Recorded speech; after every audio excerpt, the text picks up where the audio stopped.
Hello, everyone. Welcome to Chapter 4. In this chapter, we're going to talk about antidifferentiation, which is the reverse process of what differentiation is. So throughout the whole course, we've been kind of just building on this concept of a derivative that is going to explain the instantaneous rate of change of a function. And we've seen all the applications for it, like things like optimization, finding maximums, finding minimums. For the last part of the course, we're going to talk about the reverse process, finding the antiderivative of a function. So we call this integration, essentially. And real quick, the definition for the antiderivative of f of x.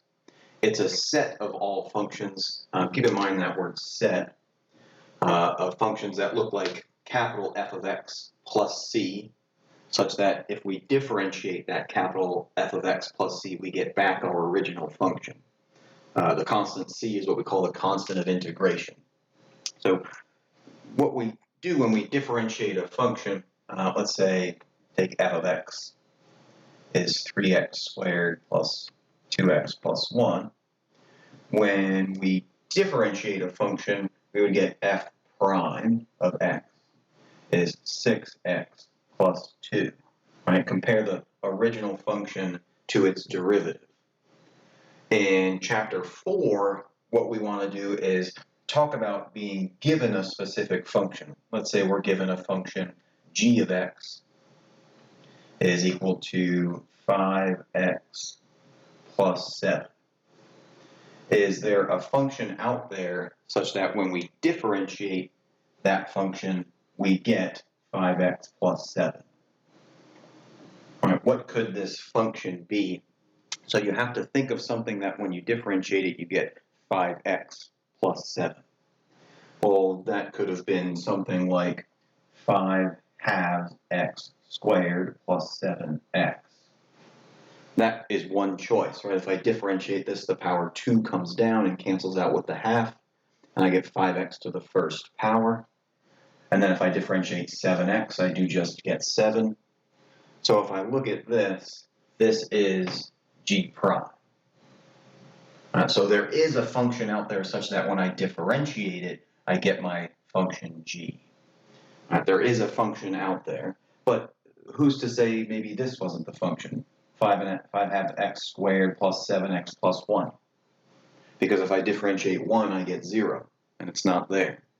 Or maybe g of x could have also been 5 halves x squared plus 7x plus 10. If I differentiate 10, I get 0. All right, so these functions, and you can keep going, 5 halves x squared plus 7x plus 999, right? The derivative of 999, if I differentiate that constant, is just 1. So this means that there's a whole class of functions out there, right? This list could go on and on and on, such that when I differentiate all these infinite number of functions, I still get this derivative. So when you're differentiating, you're just taking away some of the information that you already had. When you're integrating or finding the antiderivative, you're trying to recover information that you did not have initially. So you don't know if you started with the function where it had a plus 0, a plus 1, a plus 10, a plus 999, etc., etc. Right, so that's why we need to pick up this constant c. It could always be there, so we need to add that on to make sure that we're not ignoring the fact that there could be more information there. We were never given all the information to begin with. We're trying to recover information. So, of course, there could still be some generic stuff missing. So this is what we call the act of integration, or finding an antiderivative.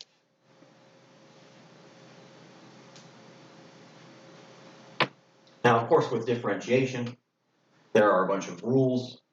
With antidifferentiation, we also get the rules, right? We have to tweak them a little bit, especially for this plus c business.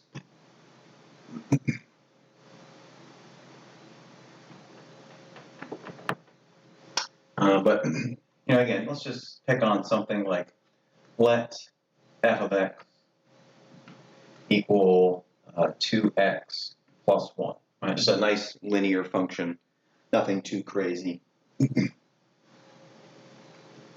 Let's say we want to find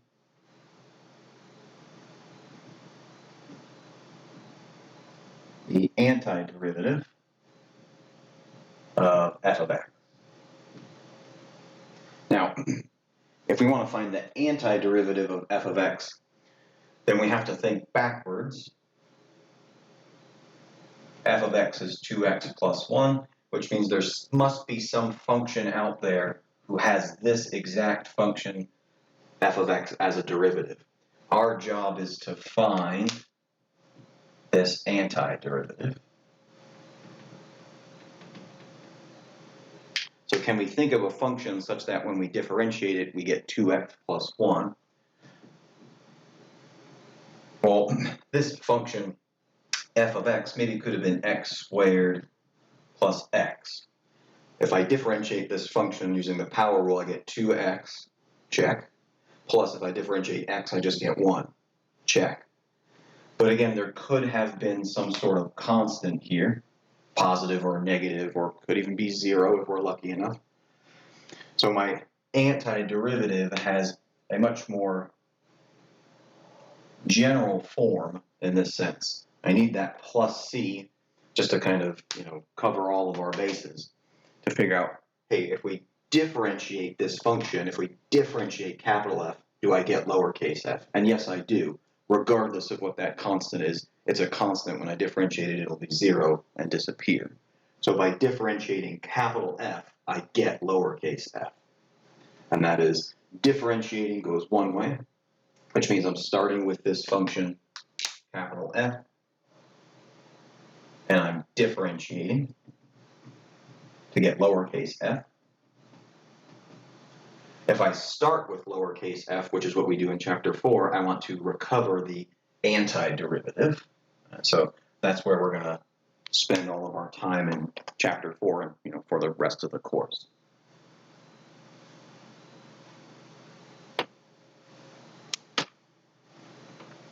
So we're going to rely on all those differentiation rules, but we're just going to kind of restate them so that we can recover original functions rather than just differentiate functions. So here are some rules for antidifferentiation.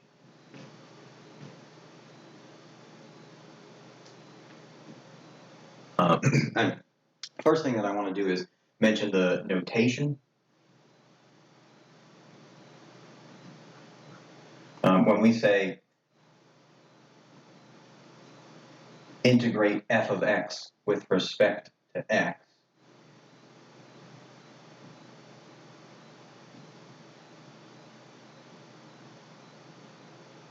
that's what we use when we want to say integrate f of x with respect to x. This is the notation that we use.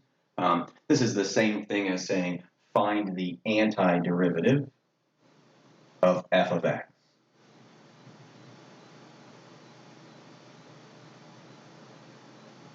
Same notation.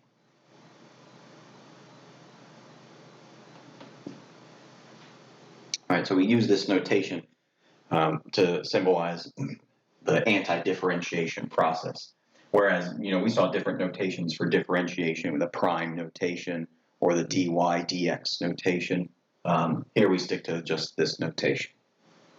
So first rule is if I integrate a constant a with respect to x, I get ax plus c, where a is a constant. Right? And of course, c is always our constant of integration. So what this means is that if I differentiate this right-hand side, I should get a out of it. And if I find the antiderivative of this number a, I should get a function out of it, ax plus c. And this makes sense if you differentiate a linear function, something that looks like ax plus c, you should get the slope, the instantaneous rate of change. So yeah, if I differentiate this, I get a. But if I find the antiderivative of a, I get back my original linear function, ax plus c. So an example of that would be, let's say we want to find the antiderivative of 2 with respect to x. Then that means there must be a function out there such that when I differentiate it, I get 2. My job is to go find that function such that when I differentiate that function, I get 2, my instantaneous rate of change, aka the slope. Right? So that function must have looked like 2x plus c. But that function could have been 2x plus 0, it could have been 2x plus 30, 2x minus 7, 2x plus pi. Right? So I don't know that constant, so I do have to be careful, and I just have to tack it on and say, hey, fair warning, there could be a constant there. Obviously, later in the chapter, we'll get some information where we can recover that constant given some initial values that we can use. So the second rule for antidifferentiation is going to be like the power rule, but in reverse order. If I have a function like x to the n, where n is just some number, then I can get back my original function, x to the n plus 1 over n plus 1. Don't forget your plus c. So this feels like the power rule, but in this case for antidifferentiation.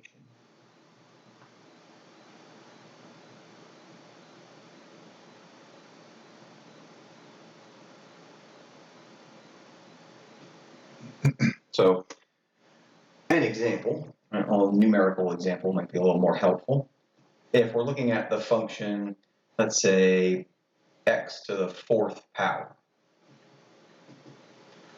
and we differentiated something to get this x to the 4th, can we recover that original function back? If this was our derivative, can we get back to an original function that would have given us this x to the 4th as a derivative? Well, yeah, there's certainly a function out there such that when I differentiate it, I get x to the 4th. So I must be able to find the antiderivative of x to the 4th and get back that original function. I have to add 1 to the power and divide by that new power. Don't forget my constant. And again, antiderivative, I go up a power and divide by that new power. Differentiating, I would bring down that power, reduce it by 1, and then 5 would divide out by 5, and I'd get back x to the 4th. So if you differentiate this, you should always get back this piece. If you find the antiderivative of that, you should get this piece, right? So it's a back and forth process. So if you find the antiderivative of something and then say, let me check by differentiating, and you don't get this back, then you have the wrong antiderivative, right? Because you should be able to differentiate this very quickly and get this antiderivative back. So we have this sort of, power rule that we can use, but instead of going down a power, we go up a power. The third one is what we would call the log rule.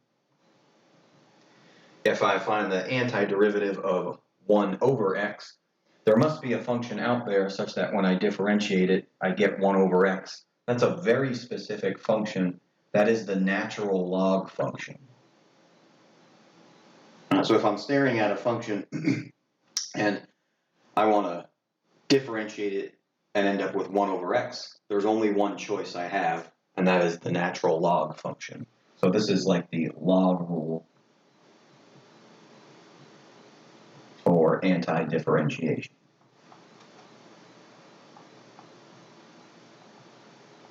Again, differentiate this function, log of x, you get 1 over x, and of course if you differentiate the constant, you get 0, so it disappears.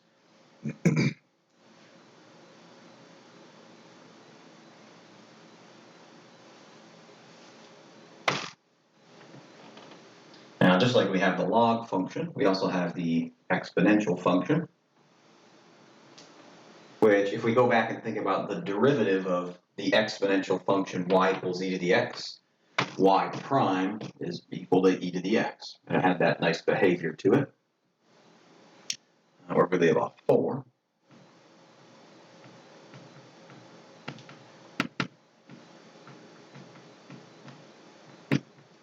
So here is the exponential rule for antidifferentiation.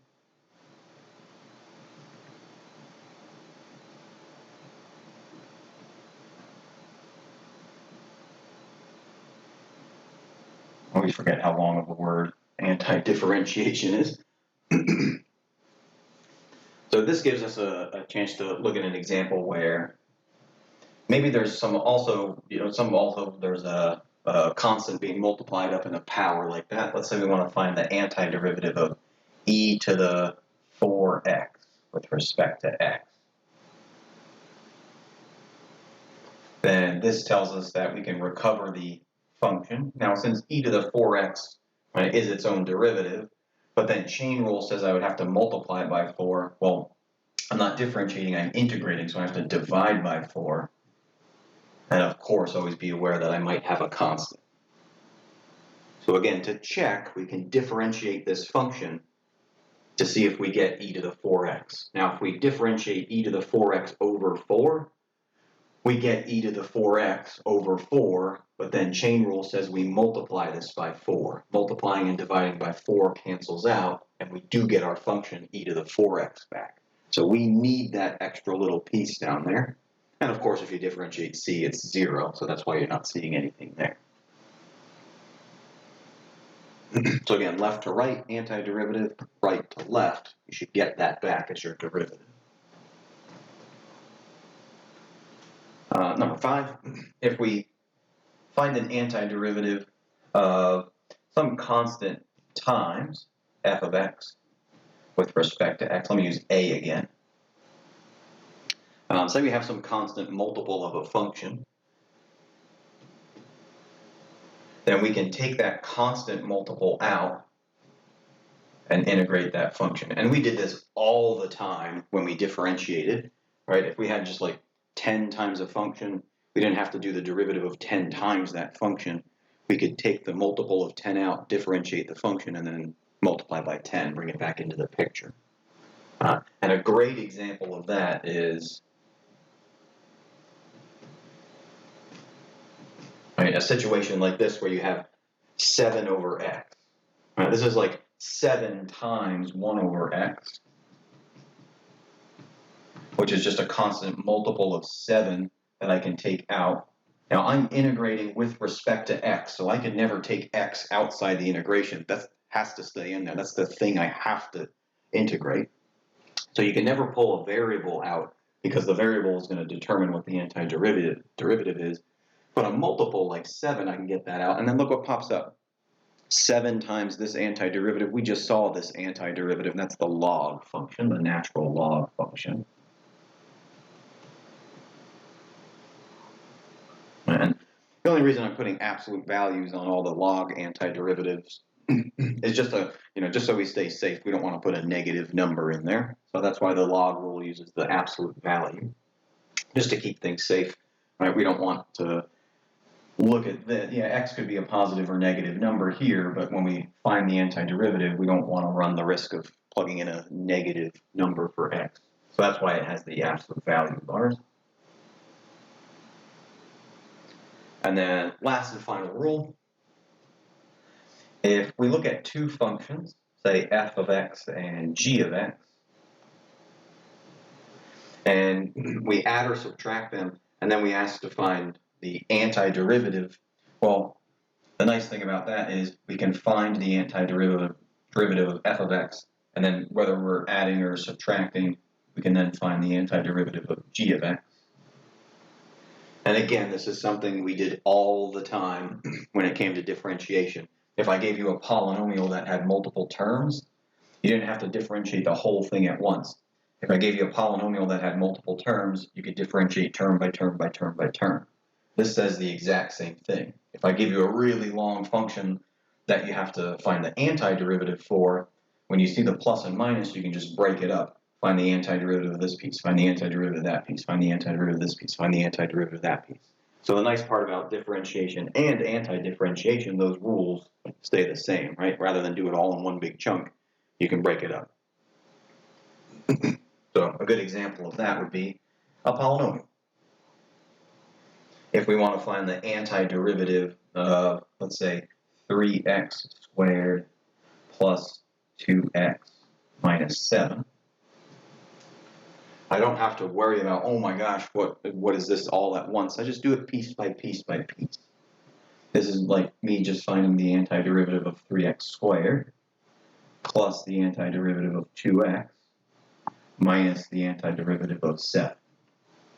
And we've already seen rules for all of these, right? This is just power rule, power rule. This is just a multiple, right? So that gives me the function x cubed, because x cubed, if I differentiate it, is 3x squared. So that's the correct antiderivative. Plus x squared, because again, if I differentiate x squared, I get 2x. So the correct antiderivative of 2x is x squared. Minus 7x, right? That's just a constant multiple. So when I find the antiderivative, I get my variable x back. And this is correct because if I differentiate negative 7x, I do get negative 7. But I'm still missing that plus c. Because again, if I differentiate this c, it could be the 0 that disappears there.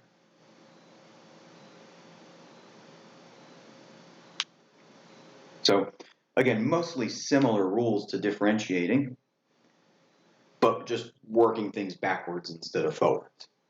So we're gonna, just kind of think about it that way.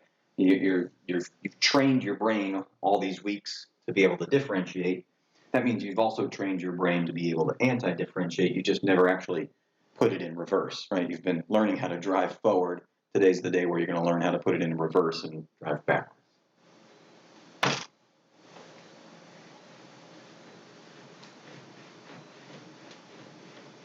So again, just to get some exposure, I want to do a couple practice problems.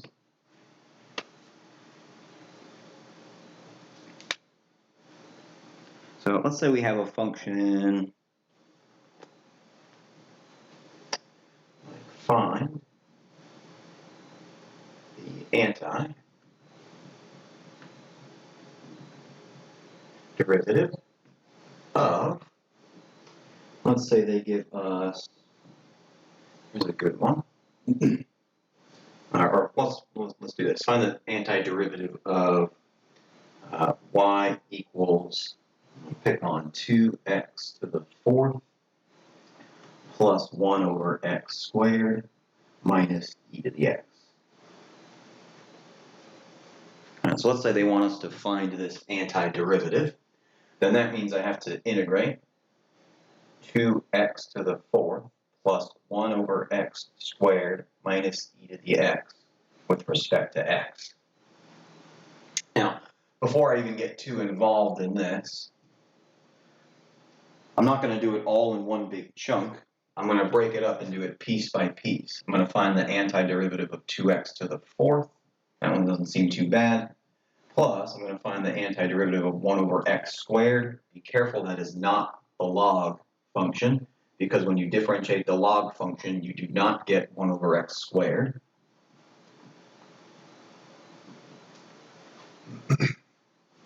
So we've got it broken up piece by piece. If I take this function, the first one, I can pull the multiple of 2 out. And you can see this becomes a lot nicer. X to the 4th. Plus, if I look at this instead of 1 over x squared as x to the negative 2 power, notice now I can use power rule for anti-differentiation directly on it. And I think that last one's a bit too straightforward, right? The derivative of e to the x is e to the x, so the antiderivative of e to the x is e to the x. So that last one's pretty straightforward. So here's my multiple of 2. I have to go x to the, raise it to the 5th power, and then divide by 5. Plus, now I have to go x to the, I have to add 1 to this power, so it's a negative 1. And I have to divide by that new power, negative 1. It's the exact same thing I just did here. I added 1 to the power. Negative 2 plus 1 is negative 1. And then I have to divide by that new power, which is negative 1. The antiderivative of e to the x is e to the x, right? Because if I differentiate this, I get this. So that must be the antiderivative. Don't forget your plus c. Now we can leave it like that. Obviously, we found it. But we could also say this is 2/5 x to the 5th plus a negative, right? This denominator is negative, meaning I can write this as minus. And I can bring this x to the negative first power back downstairs as x to the positive first power. E to the x is just e to the x I'm subtracting, plus c.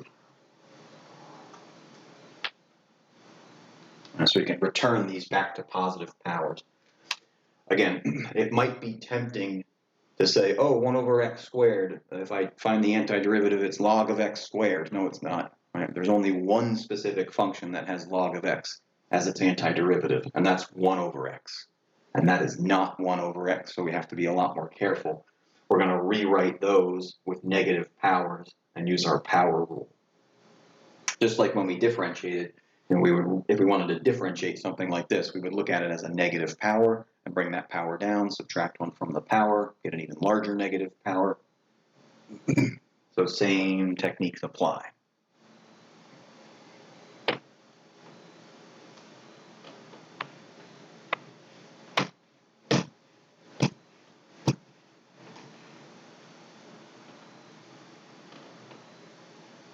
Let's take a look at, we want to find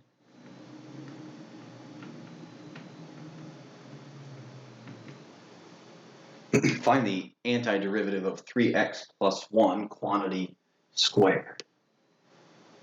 Now, again, be careful, we only have so many techniques right now. This, I can't just integrate and be done with it, because then I'd be ignoring this power 2 on everything. And I can't split this up, because what this means is I'm trying to find the antiderivative of this whole quantity 3x plus 1 being squared. Now check your rule, check rule number 6. If you have plus or minus in between these, you can break it up. You can't break up multiplication and division. Because again, for differentiation, we have very special rules, product rule and quotient rule. We don't get those for antidifferentiation. We have to use a whole different technique when it comes to finding an antiderivative of that stuff. There's no backwards product rule, because the product rule is so messy. When we differentiate, it's almost impossible to find one backwards. Or the quotient rule is so messy when we differentiate, we would need that mess to go back to a clean quotient. And so we're not going to mess with that. What we're going to mess with is multiplying this out and seeing what we get. Right? FOIL. 9x squared plus 3x plus 3x plus 1. And then since I don't want to do too much work, I'm just going to combine these as plus 6x. And now I'm just going to find the antiderivative term by term by term. So I need to go up a power, 3, and then divide by 3, my new power.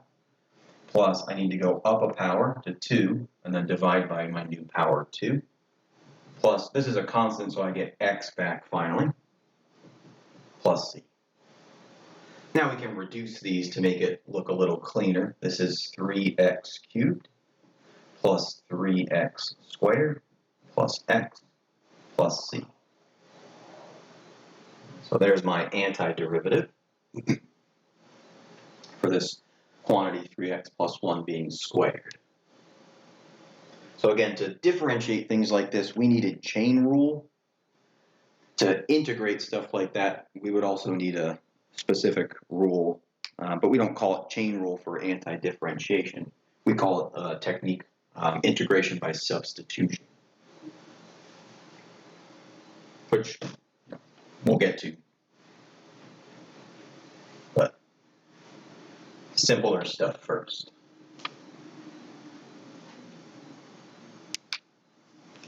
Now let's take a look at, so we want to find f of x such that f prime of x is equal to x minus 5, and f of 1 is equal to 6. So let's say we have this information given to us. We want to recover the original function, knowing that f prime is this function, x minus 5. And here's an extra piece of information that they're telling us. Hey, by the way, f of 1 is equal to 6. Well, first thing we need to do is actually find this function f. Right? So f of x is going to be equal to the antiderivative of f prime of x. Right? If I take my derivative, f prime, and I integrate it, I'll get back to f of x. So that tells me that f of x is coming from the antiderivative of x minus 5 with respect to x. Don't forget your dx. Right? That's very important. Without dx there, this is absolutely meaningless. You need the dx there. You need to know what you're integrating with respect to. Okay, so now we actually do the operation and do the integration. We go up a power and divide by that new power. Minus 5, well, we get our x back, so that's minus 5x. Don't forget your plus c. So here is our general antiderivative, but they tell us a very specific piece of information. So since f of x is equal to, and I'm just going to write it 1/2 x squared minus 5x plus c, f of 1 is equal to 1/2 times 1 squared minus 5 times 1 plus c. But we know that this is equal to 6. So I'm taking this information that I know, f of 1 is equal to 6, and I'm plugging it into the function. So I'm plugging the number 1 into my function, wherever I see x, and I'm setting it equal to what it has to be equal to. It has to equal 6. Well, that tells me that 1/2 times 1 squared, that's just 1. 1/2 times 1. Minus 5 times 1, well, that's just 5. Plus c is equal to 6. Right? Notice I can solve for c. Now I can pin down exactly what my function is, and I don't need this generic plus c business anymore. So let's do 1/2 minus 5. I'm going to double this and divide by 2. So I got 1/2 minus 10/2, that's negative 9/2 plus c is equal to 6. So let's go ahead and add 9/2 to both sides. Cancel. Cancel. That tells me that c must be equal to, and again, I'll do the same thing over here, right? Double this, divide by 2. That's 12 plus 9, that's 21 over 2. Which tells me my constant, which tells me that I can finally write f of x as 1/2 x squared minus 5x plus 21 over 2. I don't need that c anymore because I found c. So there's the function f of x. That meets the criteria. The derivative is x minus 5, which it is. If I differentiate this, I get x. If I differentiate this, I get minus 5. That's 0. And it does fit the bill. If I were to plug the number 1 in here, I'm guaranteed to get 6 out of it. All right, so sometimes they give you enough information, you can actually go back and find c. You can actually solve for c.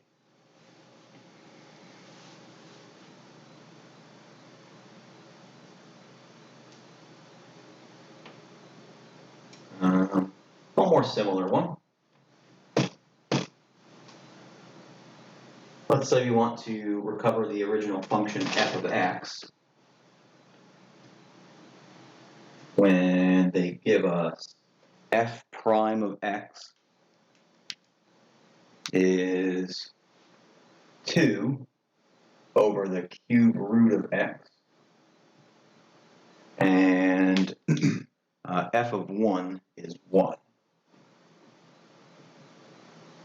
Right, so they give us this weird function, 2 over the cube root of x, and they tell us that f of 1 is equal to 1. So let's recover f of x first.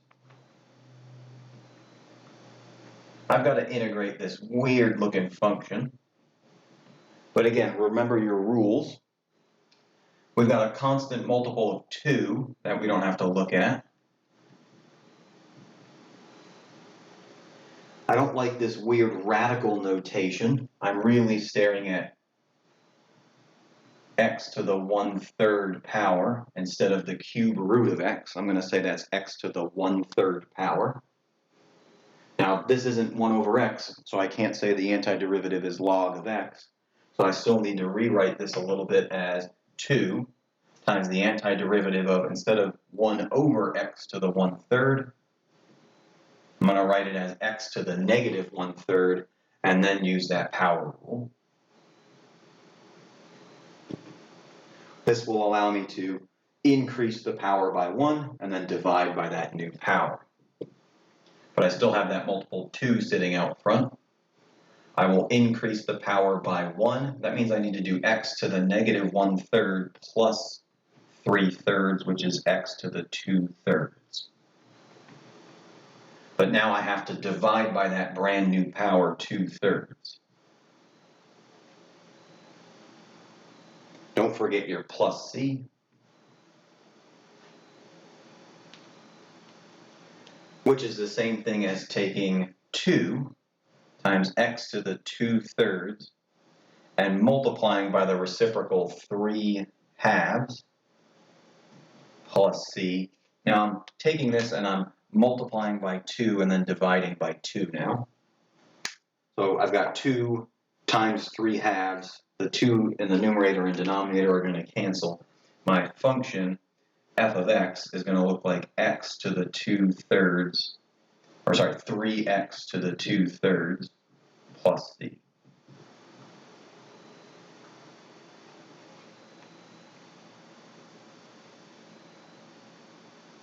But what we know now is that f of 1 is equal to 1. So that tells me that f of 1 is 3 times 1 to the 2/3 plus c is equal to 1. So I'm using this given information here to set f of 1 equal to 1. Well, this is the same thing as saying 3 times 1 plus c is equal to 1. So 3 plus c is equal to 1. So that means that c is equal to negative 2. Now I can finally write down my function without the generic constant. I can say that f of x must be 3x to the 2/3 minus 2. Right, this c that I'm looking for was negative 2. So I'm just plugging that in, negative 2, for my constant. So here is my function. Now if I differentiate that, I will get back this function f prime. And if I plug in the number 1 where I see x, I will get this to equal 1.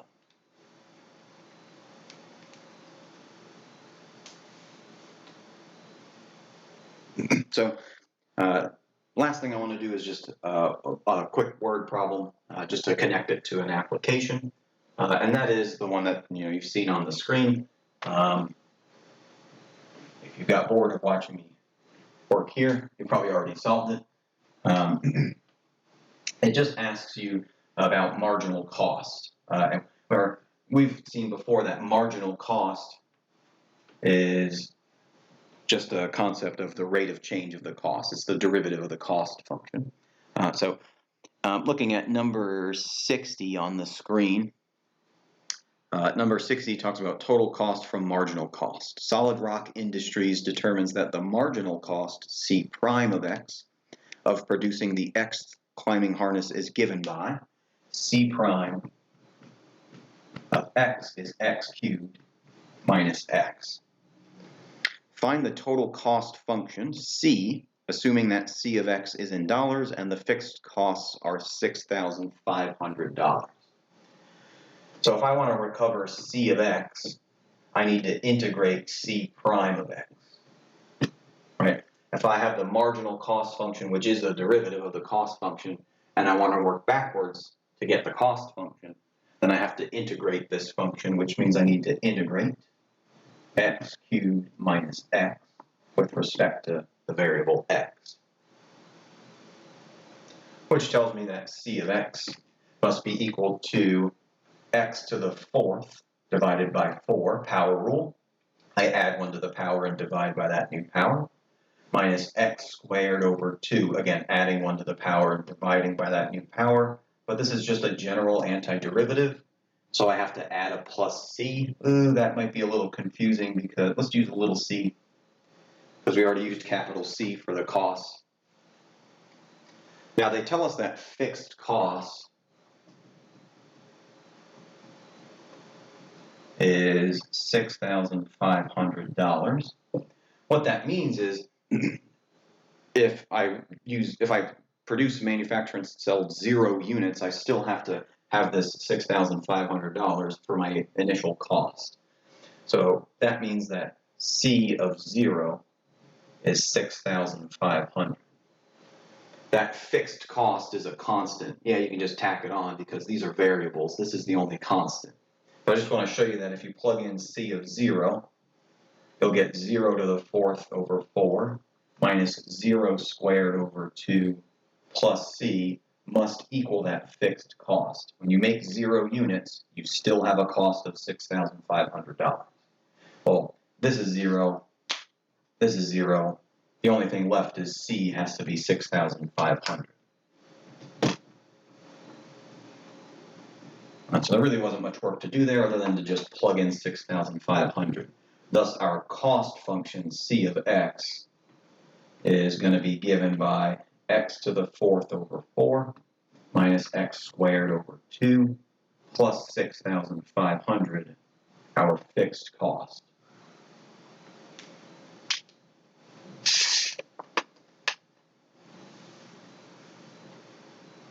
So I think that's a good stopping point for 4.1.